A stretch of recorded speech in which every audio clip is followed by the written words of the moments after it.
Hello, welcome to the module FIN4802. FIN4802 is one of the sister modules to FIN4801 when you're studying for an honors degree in financial management with UNISA or other institutions. And the module is known as International Financial Management. In your previous studies, you will have dealt with financial management for corporations that operate domestically. So FIN 4802 focuses on financial management for operations that operate internationally. So you might find that certain operations like MTN, for example, they operate in South Africa and Nigeria and other African countries. So a company like that, like MTN, would be known as a multinational corporation. So when these companies manage their finance, they have to consider exchange rates and other factors because they don't operate in a country with one exchange rate also. So FIN 4802 is a really important module. It introduces you to all those concepts with regards to international financial management for a multinational corporation and how a multinational corporation can manage its finances.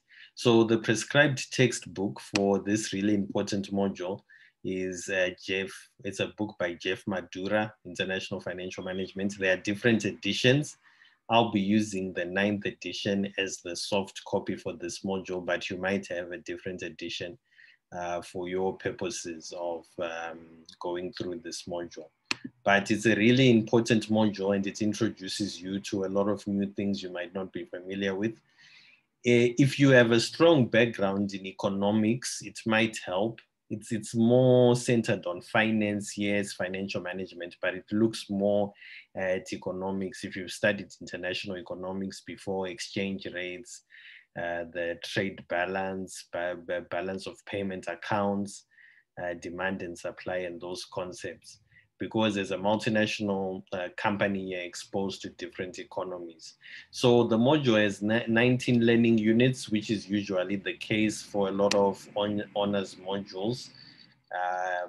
Usually a semester module for undergraduates will have about 9 to 10 modules. And an honors module will usually have about 19 to 20. Sorry, an undergraduate module will have about 9 to 10 study units. And a postgraduate module, like an honors module, will have about 19 to 20 study units. So it's just times 2, okay, something like that usually. So it's divided into 19 study units. So learning unit 1 is an introduction of multinational financial management. And it's got these outcomes. Every time I go through a class and I go through the textbook, just be sure to go through these PDF handouts that you find on my UNISA. Just read through them to try to understand some important concepts the lecturers want you to know. The professors also go through the activities. They're just some reflections and discussions, and they're important for you to work through just to better understand the module.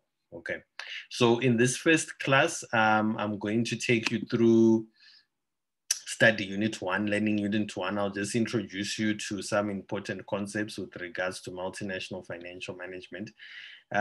This module, sometimes they do ask theory. So it's important to understand. It's got some calculations, but it's also got a lot of theory. So it's important for you to understand the theory behind international financial management.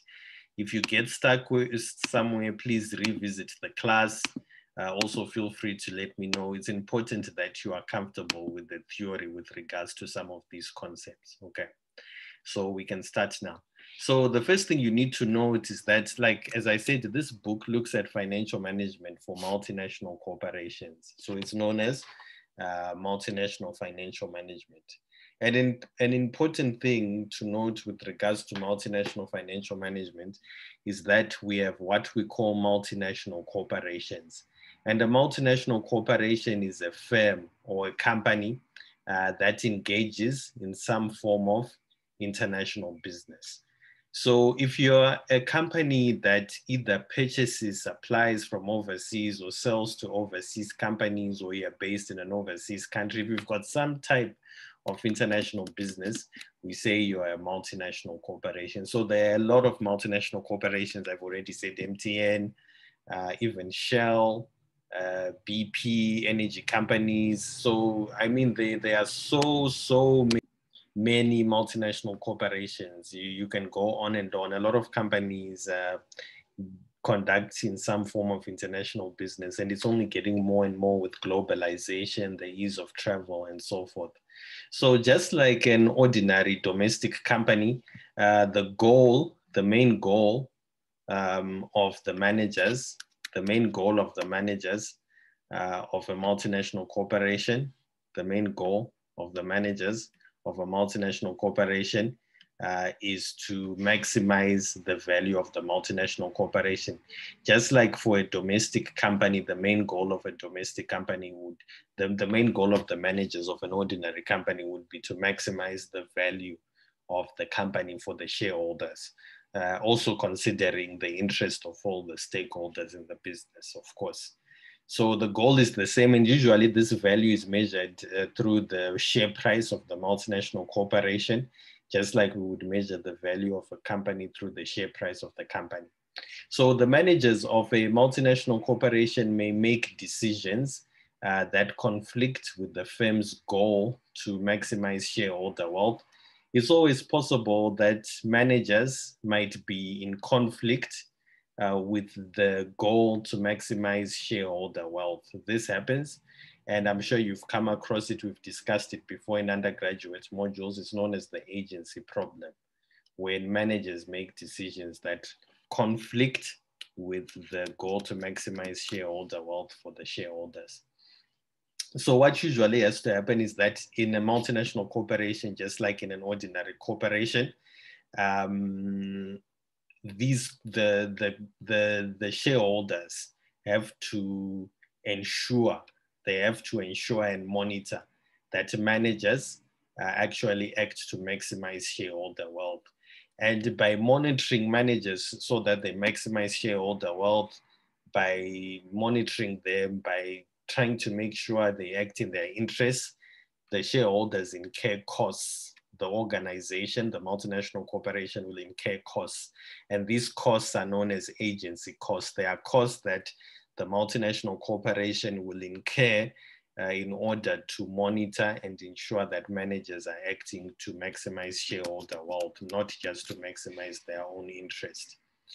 But unlike an ordinary company might be easier for shareholders to monitor and for the company to monitor the managers, because an ordinary company is based in one geographical location. However, with a multinational corporation, there's a problem, because a multinational corporation has subsidiaries, meaning branches or other branches with regards to the company, the conglomerates. They have other subsidiaries around the world. They might have offices in South Africa, London, Australia, Lagos, Cairo, Egypt, like many different places. And because of that, it means that the shareholders of the multinational corporation have larger agency costs, because they have to be monitoring a lot of managers of different subsidiaries in different places. So that's very difficult. So this leads to more agency costs for a multinational corporation compared to a domestic company, which is based in one country. And the sheer size of a multinational corporation makes it difficult to also monitor all the managers. And the agency costs can be quite significant. So this is one disadvantage that comes along with a multinational corporation, which is important. Okay, so once we've understood the idea behind what a multinational corporation is, the objective of a multinational corporation, and also the agency costs associated with the multinational corporation, the next thing we have to ask ourselves is, why will a firm actually pursue international trade? As a company, why would you decide to go into an export business to Mozambique? Why would you decide to start importing car parts from Japan? Why would you decide to manufacture, to import clothes to resell in South Africa from China? Why not just make them here? So there are a lot of factors at play as to why a business might try to go international, to either supply in different markets or to procure, to get goods from different markets. So there are three important theories that explain why a business will go into international business, why a local business will go into international business. And these have been asked before in the exam. There's the theory of comparative advantage, the imperfect markets theory, and the product cycle theory. So there's the comparative advantage theory, the imperfect markets theory, and the product cycle theory. So these are three theories that aim to explain why a business would go international. So let's look at each of these, right? I'll just discuss and then we'll work through. The comparative advantage theory is a theory you should be familiar with from your economics. The comparative advantage theory is one of the reasons why companies trade. It might be cheaper to make certain goods in one country compared to another country. For example, you might find that countries like Japan and the United States have a technology advantage. So you might find that these countries tend to specialize in making computer components, and it wouldn't make sense for, let's say, Jamaica or Mexico to make these computer components because it would be too expensive for them. They don't have a technological advantage. But you might find that Japan and Mexico have an advantage when it comes to cheap labor. So they might be able to make other products. They might be able to make other products like agricultural goods and handmade goods because labor is cheaper, and they have like the inputs locally to make these goods. So you might find a country like Jamaica or Mexico, they might specialize in agricultural and land-made goods, whereas countries like Japan and the United States might specialize in technological goods, and then the two countries might trade. Okay, so when a country specializes in some products, it might not produce other products, so trade between the two countries is essential. This is the argument made by the classical theory of comparative advantage. Comparative advantage allows firms to penetrate foreign markets. So you'll find that a Japanese company or United States company for advantage, which specializes in technology, can then set up their branches in Jamaica and Mexico to sell their computer parts and other technological parts. And likewise, you might find a company from Jamaica or Mexico can set up a subsidiary in Japan or the United States to sell their agricultural and handmade goods. So that's why these companies would set up and conduct foreign business.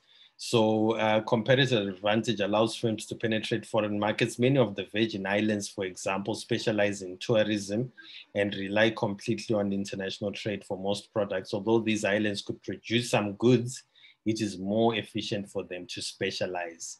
So the idea is a company would conduct international trade if they know that they are from a country which specializes in a particular product, and then they can set up branches in other countries to sell their product in other countries where it's not advantageous for businesses located in that country to sell the particular product.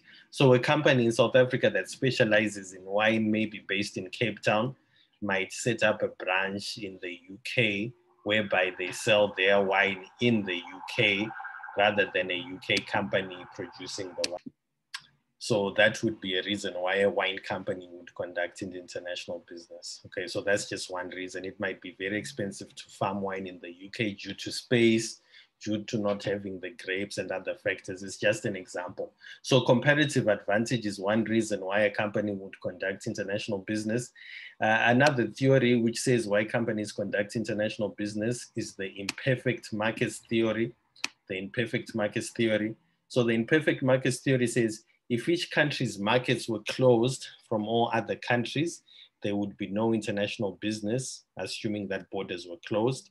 On the other hand, if markets were perfect, so that factors of production were easily transferable, then labor and other resources would flow wherever there's demand.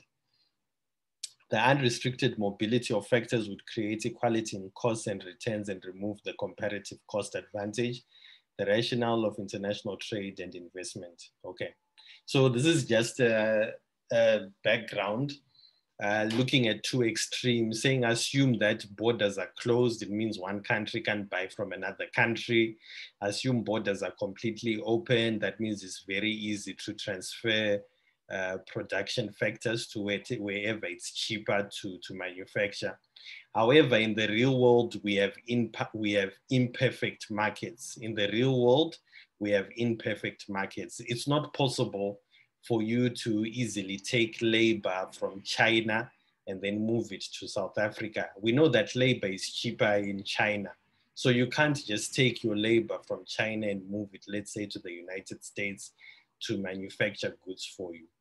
And you can't simply move land from one location to another. Factors of production are immobile. They can't easily be moved from one location to another. And that leads to imperfect markets. So there are costs and often restrictions related to the transfer of labor and other sources of production, right? So there may also be restrictions on transferring funds and other resources. You can't simply move money from one country to another to go to a country where it might be easier for you to just start operating. Because of this, you'll find that various resources used in production are imperfect. So multinational corporations such as Gap and Nike, they often capitalize on a foreign country's resources. So you'll find that a company which is based in the United States, they can't manufacture sneakers or clothes cheaply in their country, and they can't move labor, which is cheaper from China to the United States easily.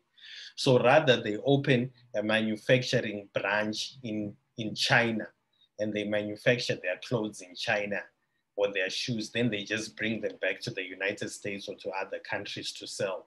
So because markets are imperfect and you can't easily transfer factors of production from one country to another country, it means that multinational corporations often have to set up bases in other countries because they can't bring production factors into their home countries easily.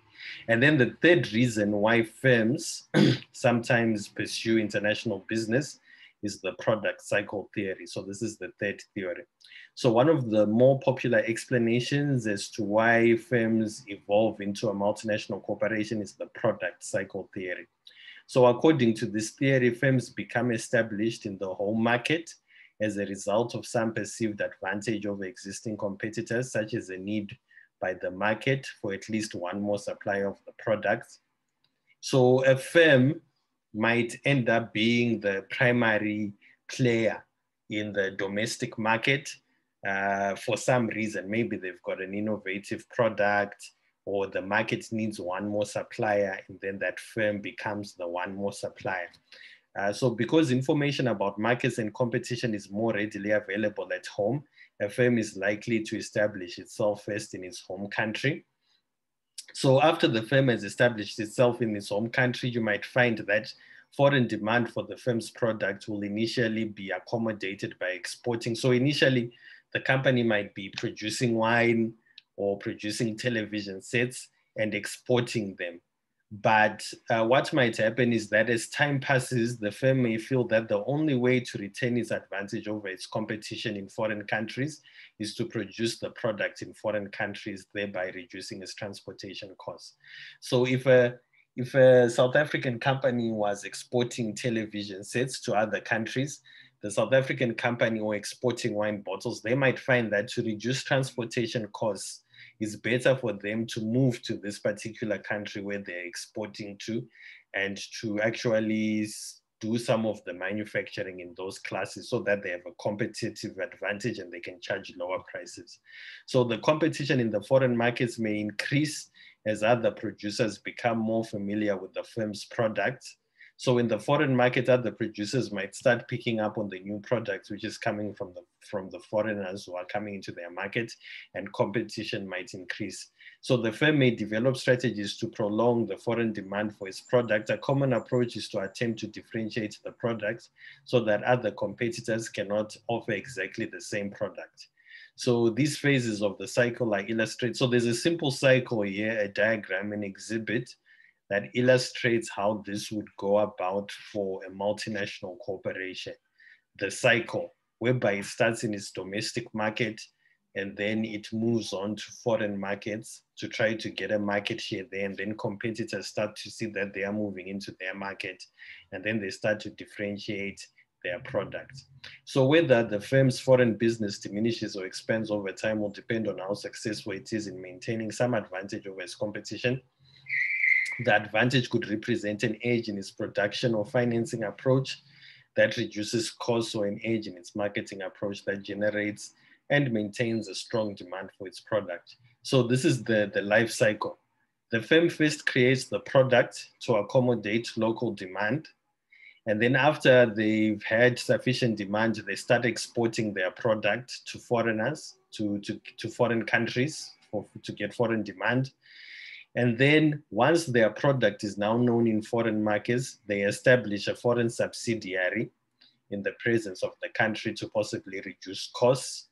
And then competitors in the foreign country might see that the product of this other country is coming into their market.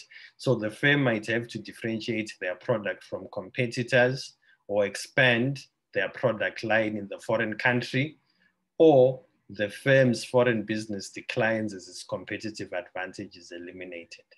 Okay, so this is a very interesting theory on why firms would go into international business. So once a firm has decided to go into international business based on the rationale of one of those three theories, the comparative advantage theory, the product cycle theory, or even the imperfect markets theory, the firm actually has to decide how to go into into the international business. The firm has the following 6 options. These are the most 6 common ways that a firm might go into international business. The firm might decide to go into international trade. They might decide to go into licensing, into franchising, into joint ventures, acquisitions of existing operations, or into establishing new foreign subsidiaries. So these are some of the reasons why a firm would conduct international business. So these reasons have different advantages and disadvantages. These approaches, actually, these methods by which to go into international business have different advantages and disadvantages, and you need to know them for the exam. They have come up before.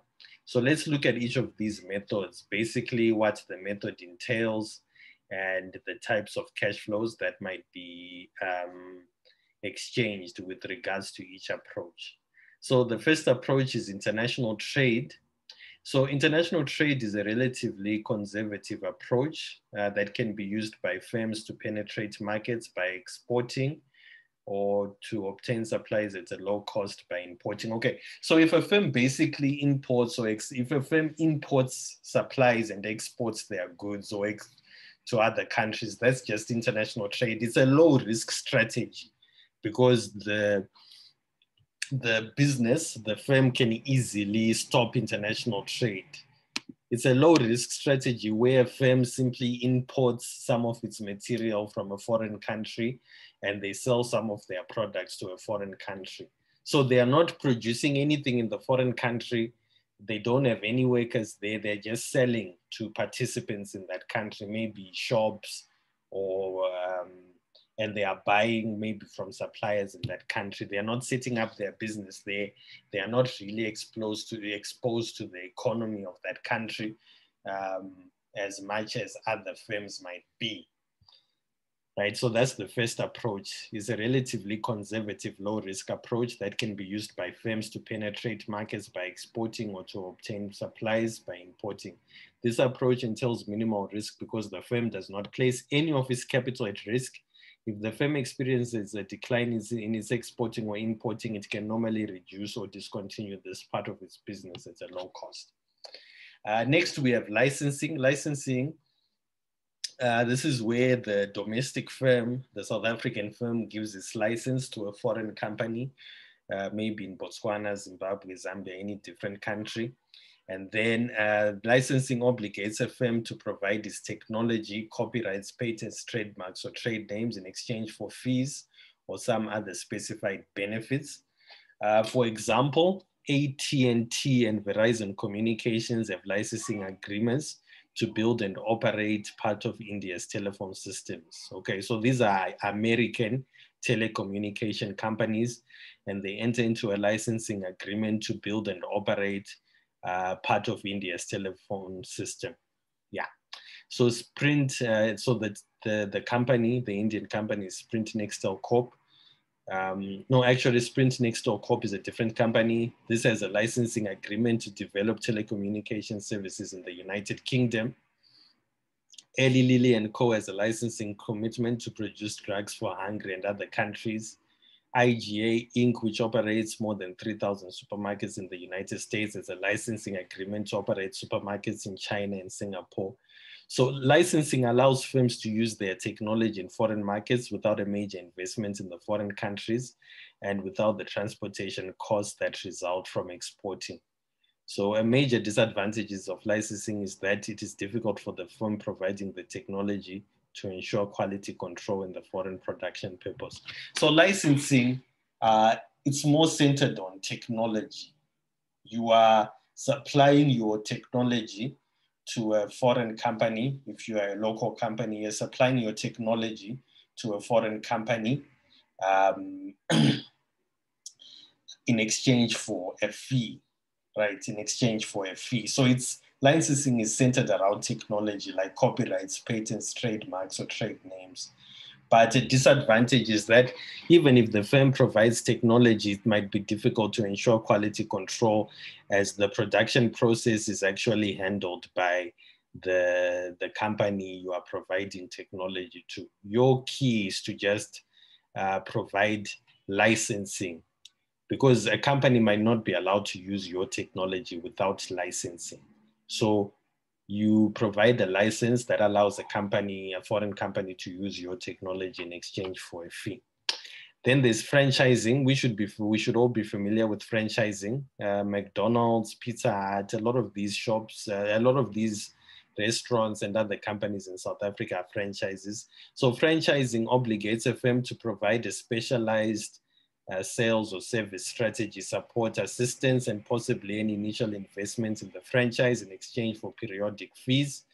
For example, McDonald's, Pizza Hut, Subway Sandwiches, Blockbuster Video, the Dairy Queen have franchises that are owned and managed by local residents in many foreign currencies.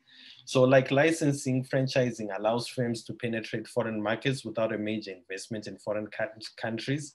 The recent relaxation of barriers in foreign countries throughout East Europe and South America has resulted in numerous franchising systems. So the idea with franchising is that you get to use the name of McDonald's, let's say here in South Africa. You can start your own McDonald's, and then you get to use the name of McDonald's or the name of Pizza Hut. And then McDonald's and Pizza Hut agree to give you advice on how best to, so McDonald's is an American company, it's an international company, but you set up a McDonald's here in South Africa, and McDonald's agrees to provide you with advice, to provide you with supplies, to provide you with marketing in exchange for you to pay, you pay maybe yearly fees or monthly fees to be able to use their name and to get their expertise in your business. So you might have a franchise that you operate, which is an international company name, but you get the benefits in the home country and they help you with some expertise and with supplies, but you have to pay a certain amount of money to be able to use their franchise and to be able to get their assistance with the marketing and other factors. Okay. And then we also have joint ventures. So a joint venture is a venture that is jointly owned and operated by two or more firms. This is when firms partner up. One might be a foreign company, another domestic, and then the foreign company wants to get into the domestic market and they get into the domestic market through a joint venture. Okay, so we have one example here. For example, General Mills Inc. joined a venture with Nestle SA so that the cereals produced by General Mills would be sold through overseas sales distribution network established by Nestle. So one company might be focused on the distribution, the other might be focused on the manufacturing. So Xerox Corp and Fuji engaged in a joint venture that allowed Xerox Corp to penetrate the Japanese market and allowed Fuji to enter photocopying business. So these are all examples. So joint ventures between automobile manufacturers are numerous, as each manufacturer can offer its technological advantages. General Motors is an ongoing joint ventures with automobile manufacturers in several different countries, including Hungary and former Soviet states. Then you can also just purchase existing operations in a foreign currency. This tends to be a bit risky. If the business fails after paying money for it, you can suffer a lot of losses. So firms frequently acquire other firms in foreign countries to penetrate into the foreign market. So an acquisition of an existing corporation is subject to the risk of large losses. However, because large investments are required. In addition, the foreign operations perform purely, it might be difficult to sell the operations at a reasonable price. So this is a risky business. Let's say you want to go into Botswana or a foreign country and you decide to buy the business in that country. It's always risky. You really need to understand the market. And you really need to do your research. Of course, you'll have more control over the business because you've purchased it, but there's significant risk should the business operation fail. There's political risk, there are a lot of risks, economic risks and other factors. And then lastly, you can also just establish new foreign subsidiaries. This is also a bit risky, and it requires a large investment, just like purchasing a new company. So firms in a foreign country. So firms can also penetrate foreign markets by establishing new operations in foreign countries to produce and sell their products. So like a foreign acquisition, this method requires a large investment. So establishing new subsidiaries may be preferred to foreign acquisitions because the operations can be tailored exactly to the firm's needs. In addition, a smaller investment may be required than to purchase existing operations. However, the firm will not reap any rewards from the investment until the subsidiary is built and a customer base is established. So acquisition of existing operations has its advantages in that you're purchasing a business that's already established. Supply channels are already there. Distribution channels are already there. You already have a customer base. You might even have managers and directors who are already familiar with the market. Whereas if you establish new foreign subsidiaries, you're starting all of that from scratch. Lastly, you need to note that there is some uncertainty associated with the cash flow surrounding a multinational corporation. A multinational corporation deals with international markets in different countries. So there's always risk, like I said, political risk in the previous example. Once you decide to go into international business, you are now dealing with many more variables than the variables you would usually only deal with domestically if you just have a domestic business. So we know that if we want to determine the value of any company, including a multinational corporation, we can simply discount all the future cash flows. We can simply discount all the future cash flows associated with the multinational corporation to determine the value of the multinational corporation. However, these future cash flows that we discount to try to determine the value of a multinational corporation, these future cash flows are not always guaranteed. Once you go into international business, you can't simply relax and think, we're just going to have a lot of cash flows and make profits by going into international business. There are many risks associated with going into international business, meaning the cash flows you anticipate to make might not be made in reality. And there are 3 important risks you need to know about as we finish learning Unit 1. The first risk is exposure to international economic conditions. The second risk is exposure to international political risk. And the third is exposure to exchange rate risk. Let's briefly discuss these as we finish study Unit 1. So exposure to international economic conditions, this is risk number 1. So the amount of consumption in any country is influenced by the income earned by consumers in that country. If economic conditions weaken, the income of consumers becomes relatively low, consumer purchases of products decline, and the multinational corporation sales in that country may be lower than expected. This results in a multinational corporation's cash flows, a reduction in the multinational corporation's cash flows, and therefore its value. Simple example, you have a wine exporting company, you export wine to the United Kingdom. Let's say the United Kingdom has weakening economic conditions, people's income levels go low, high unemployment, people won't have money to spend. So it's highly likely that your wine exports to the UK will go down because the people in that country will not be able to purchase more wine. And then that results in a reduction in a multinational corporation's cash flows and therefore its value. Likewise, exposure to international political risk also called country risk, in any country can affect the level of a multinational corporation's sales. A foreign government may increase taxes or impose barriers on a multinational corporation subsidiary. Alternatively, consumers in a foreign country may boycott the multinational corporation if there's a friction between the government of their country and the multinational country's own country. Political risk, simple example. Let's say Japan exports cars, and Japan has been exporting cars to a number of countries. Let's say they export cars to South Africa. Toyota, Honda, Nissan, those are Japanese car exporting companies. The government in South Africa might say, there might be a political decision, and they might say, we want to limit car imports from other countries to boost our own local market.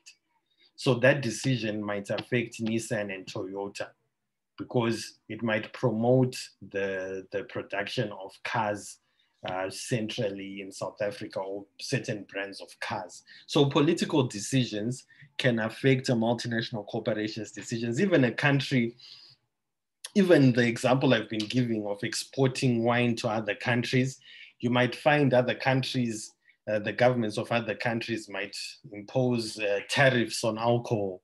So there might be lower demand for South African wine in other countries. So, I mean, there are many different things that can happen with regards to political risk, like the trade issue that was occurring between the United States and China before, whereby the United States was implementing tariffs against Chinese products and China was implementing tariffs back. So if you're a multinational corporation involved in import and export, either based in the China or the US, it might have greatly affected your business. So for multinational corporations, political risk is a very important risk. So multinational corporations should always make sure they are up to date with regards to economic conditions in the markets they supply to, and also to the political situation and the political risks in the markets they supply or source material from. And then lastly, and also quite importantly, we're going to look at a lot of this exposure to exchange rate risk. If a foreign currency is to be received by a US-based multinational corporation should weaken against the dollar, the multinational corporation will receive a lower amount of dollar cash flows than was expected. This may reduce the value of a multinational corporation. With regards to exchange rate risk, there's a very important concept we're going to keep coming across, and I just want to emphasize it carefully. If you are a South African company and you are buying something from a foreign country, you would not want the foreign currency to appreciate or strengthen. if you are a domestic country, if you are a domestic company, let's say you are a South African company, right? Let's say you're a company based in SA. You do not want appreciation in the foreign currency. You do not want the foreign currency to strengthen. If you import, if you're an importer, you do not want the foreign currency to appreciate. And you do not want the South African rand to depreciate. Okay, if you import, these are the two things you don't want. You don't want the SA currency to depreciate, which is the same as an appreciation in the foreign currency. We're going to discuss a lot about appreciation and depreciation later, but I just want you to appreciate that if you're an importer, you don't want the SA currency to weaken, to depreciate. However, if you are an exporter, if you sell your goods in exchange for US dollars or pounds or pulas or naira or whatever currency, you would want a depreciate. You would want the South Africa rand to depreciate. This is what you would want. Okay.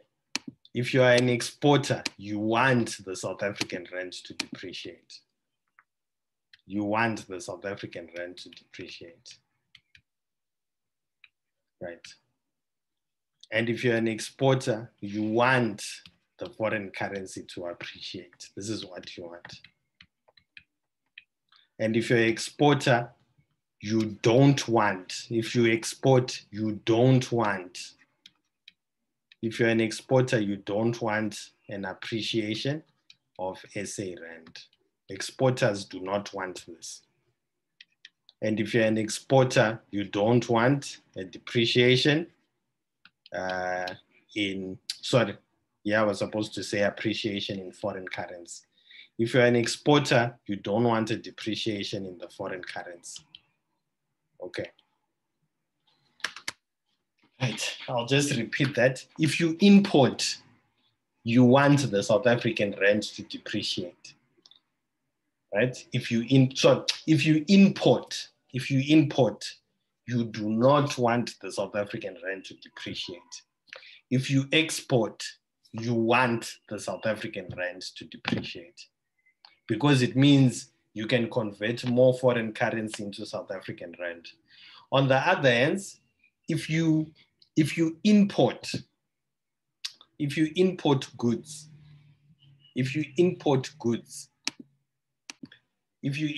you want the South African rand to appreciate. And if you import goods, you want the South African rand to appreciate. And if you export goods, you want the South African rand to depreciate. Okay, it's a lot, but we will go through it some more. Just in conclusion, importers want the South African rand to appreciate. Importers want the South African rand to appreciate, whereas exporters want the South African rand to depreciate. So remember, if the South African rand depreciates, it means that a certain foreign currency is appreciating. But we'll touch on it. Don't worry too much about that. In conclusion, just remember that if you're an importer, you want the South African rand to appreciate. But if you're an exporter, you want the South African rand to depreciate. Okay. But we'll look at a lot of that as we go through the module. So that brings us to an end of Learning Unit 1.